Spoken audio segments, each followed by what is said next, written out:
DeSanto Propane is 4 generations strong as a trustworthy family-owned business with unmatched customer service. Go online at DeSantoPropane.com for more info or call toll-free at 1-800-752-4574. Since 1937, the difference has been DeSanto Propane.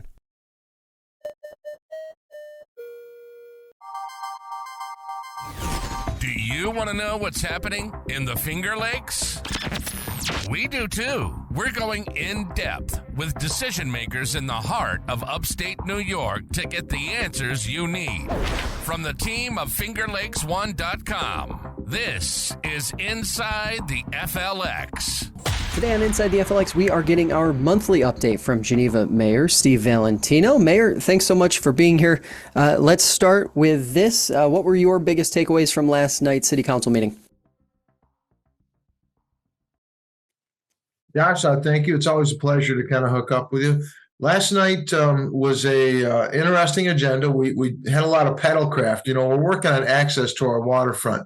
So we had 2 resolutions. One was to put a structure there similar to what they have at the state park so that people can leave their paddlecraft there, canoes, kayaks, paddle boards, and rent them for the season and kind of leave their items right there. The other one was to put out a request for a proposal for a vendor to be able to put a location there. And we're looking at a 3-year pilot program for somebody to rent paddlecraft to tourists and residents throughout the season. So those are 2 key things that we talked about, increasing our water access that we felt are fairly simple and kind of get our feet wet. When you think about the upside to a program like that, obviously it still sounds like you're in the work this out phase of it. But when you think about the upside of a program like this for the waterfront, for access, especially given how popular your waterfront in Geneva already is, how much upside do you see there with this? Yeah, I see a tremendous upside. I think the challenges are we live in a lake that's very deep, so the waters can be rough at times, so you need to be cautious there. And then you have power boats that are interacting with through our access right there at the lakefront. So I think finding the right location and finding the right venue, and then the other thing is not having obstructing views. So whatever we work with as a vendor to have something that's pleasant visually and something that doesn't take up a lot of space, but it still gives you the access. Yeah. A couple non-agenda items that have popped up in the news over the last couple of weeks that I wanted to get your take on. First, change in the city clerk's office. What do you say to the concerns that some residents may have that the role was only filled for 8 or 9 months and potential loss on training dollars there as the city now goes through the process of attempting to refill that again? Well, you can never predict what an employee is going to do. And, I commend Nicole. Nicole's always had a vision to be a firefighter. She's put in for this position before, and she hasn't been able to get accepted into the position. So it's her lifelong dream. You can't stop somebody from having a lifelong dream like that. When we talk about training and, the commitment to training, it was there. There was an expense to it. Was it a major expense? Not necessarily. I will tell you that Nicole's learning curve was very sharp and short, and she was able to kind of pick up the requirements of the position. And I've heard nothing but positive input on her ability to respond, not to just the community, but to counselors and the staff. So Nicole did a great job in that 8-month period. I wouldn't want to hold her back from her dreams. And we're looking forward to, I always look at these kind of situations as opportunities. So we're looking forward to interviewing for the next city clerk. From what I understand, we have 10 city resident candidates or residents that are willing to become residents of the city of Geneva based on our charter, because residency is a requirement. So we're looking forward to the interview process. Sounds good. I also want to ask the flip side of that. Here you have someone who's essentially growing within the city ranks. That has to feel pretty good when you look at the city's future. Yeah, I smile when you say that because, it's really nice when we retain people or we have people that want to stay in the city of Geneva or come back to the city of Geneva.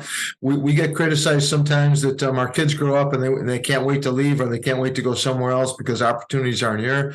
I think we're providing those opportunities and it's nice to see that. So, Nicole's family has a long history in the city of Geneva and she's willing to kind of continue that, which is great. All right, let's talk about the Trinity Inn project. This is one that I feel like I've been reporting on or talking to folks in the city about for maybe 6+ years. We feel like there's now a better timeline. 2025, it seems like, is when construction is going to start. How much anticipation is there around this particular development in the city? I think there's a combination of anticipation, frustration. There's a lot of residents in that area that did want this project to go through. The project did make the initial stages. Mr. McGroarty, I hold my breath. A lot of developers talk about their ability to make a project come to fruition until you actually see the activities taking place in the finalization of the project. I don't put the cart before the horse there, because a lot of things can happen between then and now. The project that he has in mind should benefit the area. But like I said, there is some resistance there. So I'm going to hold my breath just a little bit longer, Josh, because I really want to see some things happening. Yeah, a lot of time there's a lot of time between now and 2025 for sure. Let's talk reassessments. Where is the city in this process? I know it was on the agenda last night. It of course has been a controversial topic in other communities, as it usually is, but with home prices having skyrocketed over the last 5 years, there seems to be more angst around what assessments could possibly be in the future. So can you give us the 411 on where the city stands right now? Yeah, the city is just about, our assessor's been working since last May to finalize this. So we should start seeing some documentation heading out April 1st. Residents or property owners should be able to see those statements coming to them, whether there's a change in their assessment value or whether there's an evaluation on their current assessment. That'll be hitting in April 1st, and it'll give them the opportunity to meet with the assessor to have any discussions they need to have there. And then there's the elevation process that takes after that. If a property owner is not satisfied with that initial contact with the assessor, who's willing and open to have those conversations, it can go to the Board of Assessment Review. It can go to a small claims court. There's different ways of addressing that. It's an interesting conversation, and a lot of communities are having that, like you said, and I hear it on a lot of the news outlets. There's a perception that the assessment goes up, your taxes go up. And I think our assessor did a good job last night saying it doesn't necessarily have to be that way. I think there's a complicated formula. You have your tax rate and your tax assessment. And I think everybody needs to understand that, one can go up and the other one can go down, or they both can stay stable. The challenge for the city, if the assessments go up and the tax rate stays the same, there's a larger revenue source. But there's also increasing expenditure. So I think it's council's and staff's responsibility to be responsible with the taxpayer dollars and be able to say that if assessments go up, what can we do with the tax rate effectively and still keep all the resources and the amenities in the city moving? Certainly. And obviously this is a process you say folks should start to maybe see stuff in the mail next month, April-ish? Yep, they definitely will. One way or another, they'll get a document in the mail. Okay. Okay. So let's shift gears a little bit here. Storm Task Force. I saw this on the agenda and I wanted to talk to you about it because it seems interesting. Can you walk us through what it is and how it works and what the goal is of this here task force? Yeah, the goal of the task force is to kind of understand and then give input and mediate some of the issues we've had with stormwater retention or stormwater flooding. And we talked about this, I think, last month because there was an $800,000 fix that we want to put into place in one area that's Cemetery Creek. So I think that was important. That's one of the initiations. But there's a lot of other areas in the city of Geneva, and there is we've had historical problems with infiltration where people have sump pumps and they're dumping it back into the sewer system instead of the stormwater system.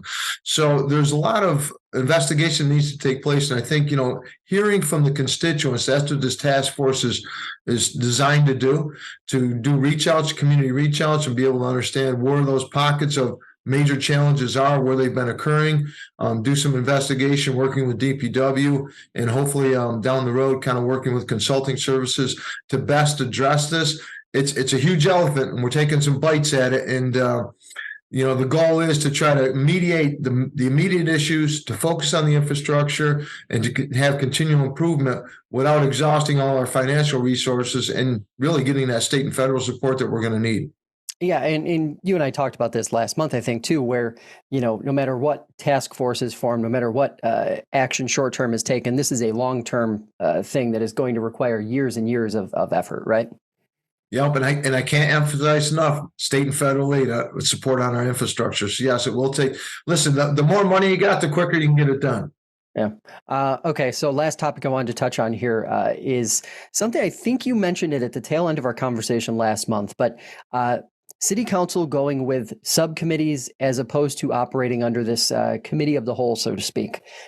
Where is that right now? And did you guys get any further with that last night or move along with that in any way, shape, or form?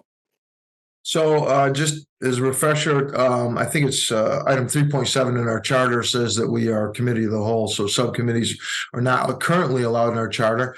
I can tell you that Councilor Lavin is a strong advocate for it. And we need a work session to kind of work through that. We are fairly busy. We're having multiple meetings per month. We're going through our retreat sessions right now to try to establish goals for staff through the city council. We're also looking at recruiting a city clerk. We're also looking at reapplying or going through our RFPs for legal services. So we have a lot going on right now. So focusing on committee structure will be a challenge. And I know Councilor Brennan's focus is on short-term rental ordinance, and he wants to kind of make sure that we got that correct. I think one of the things I'm noting right now is new councilors are hungry. They're really want to get up to speed. They want a lot of information, and we want to give them that opportunity. They don't want to rubber stamp what previous councils have done, so I appreciate that effort. Last night, we had a short-term rental resolution to put a fee to short-term rental licensing permits, and we didn't put it through. We actually tabled it, and I take it for granted that the last 2 years of going through zoning and short-term rental changes, that we're in a position we need to implement this. We had a deadline of March 1st for implementation. We're going to have to put a pause on it, and we're going to have to give those new councilors the opportunity to get up to speed with that ordinance and where they feel they'd like to make changes. Very similar when we talk about committee structure. We have to understand what the value is, because we're talking about a charter change, and we're talking about what are the actual benefits of forming that committee structure. So I think that's out just a little bit before we can get down and kind of roll up our sleeves and figure out how we want to deal with that. And of course, a charter change cannot simply be done by one resolution, right? That process is a bit more intense than that. Yeah, public hearing and at least 2 readings for a charter change, and sometimes it comes to a referendum. So, yeah. All right, Mayor, thanks so much for the time. We will be talking to you next month. Thank you very much, Josh. Take care. Have a good day.